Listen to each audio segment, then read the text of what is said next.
No, we didn't do Weezer songs at the club because we weren't good enough to do Weezer. I'm still not good enough to do Weezer. I could do. I could probably be the one of each guitar. I could be Rivers or I could be the other guy, or I could definitely be the bass player. No, but here's how I would do it. I did my shit like the Beatles did it. Back in my day, there was you still get Rolling Stone, but there was a Hot 100, and at the time it wasn't dominated by um well, it was dominated by a bunch of different shit. Um, it was a good time to be alive. It was the last vestige of that shit. Okay, hey buddy, you had fucking R&B, you had hip hop. I think hip hop, yeah, it still is in with the R&B or whatever, if they even call it that anymore, urban or whatever. And then you had rock music was just still dying. It's still dying, dude. It took forever. We don't care what people say. Rock. It's like that, dude. It's taking forever for that shit to die. But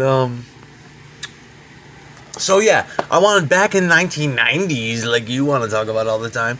I was obsessed with being like the Beatles, even though it was way out of my zone. I wanted to be like the Misfits and the Beatles combined. I thought, okay.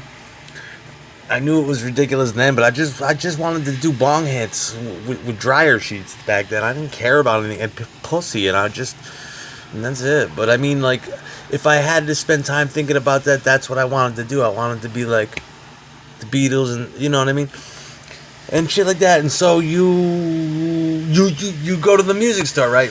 Back then there was Media Play. You'd go to Media Play where there was a big computer. You can go put in your favorite band. You can put in the Misfits, and it would come up like last known recording date, Static Age Sessions, even though their whole catalog, because it was never picked up by major. But then eventually they would get it because the computers would store your inquiries. Media Play, that's what they used it for. It was an information database for music publishing. Yeah, it was an open source shit. That's what that was. But they would go through the thing, and then I remember the Teenager from Mars CD was supposed to come out. I had a 14 karat gold Earth AD. Weird shit, man. Weird shit. But what were you saying? Yeah. So you go to Media Play and you would get these weird singles. They would get them from Britain and they would just get them by default. You didn't have to ask for them or nothing. And so they'd get them and you'd go there and you'd fuck with the computer because like there was no internet then. So it was a big deal to fuck around with the computer that would go out and you could just stand there and that's what people did. It was that boring at the old Mohawk Mall here in Balltown Road in Niskayuna. And that's what I'm telling you straight up. So we used to get these singles, okay? And then we would, the singles always contained what was going on in Europe. They were maxi cut, even though they were 12-inch, they were cut for dance mix or whatever, or they were CDs.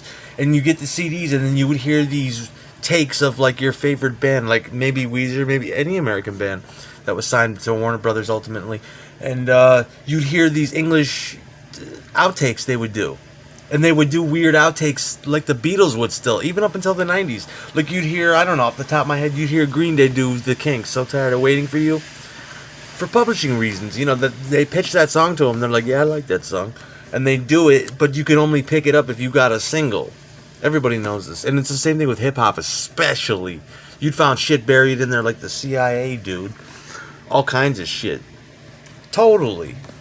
And it's fucking righteous. It rocks the house, man. I mean, it left an impression on me, and they still do shit like that. It's just government cataloging and collecting and keeping track of a library and monetizing on it properly and keeping track of it in an orderly manner. It's fucking beautiful. It's really beautiful to watch from afar. I see it. I saw it my whole life, and I was never too smart to understand it. But as I watch it, because I've never said a word about it, I just watch it. It unfolds in front of me, and I'm like, wow, that's just so fucking beautiful. How they keep these little bound leather, in your mind, you think of like a little leather bound perfect library of diaries or something from some hottie meal bitch. Daddy, don't read my fucking diary, shit like that. Real good shit. What's that bitch? That lonely bitch. That spinster bitch that sat in her house and wrote poetry. I still can't think of her name. That bitch from the 1800s.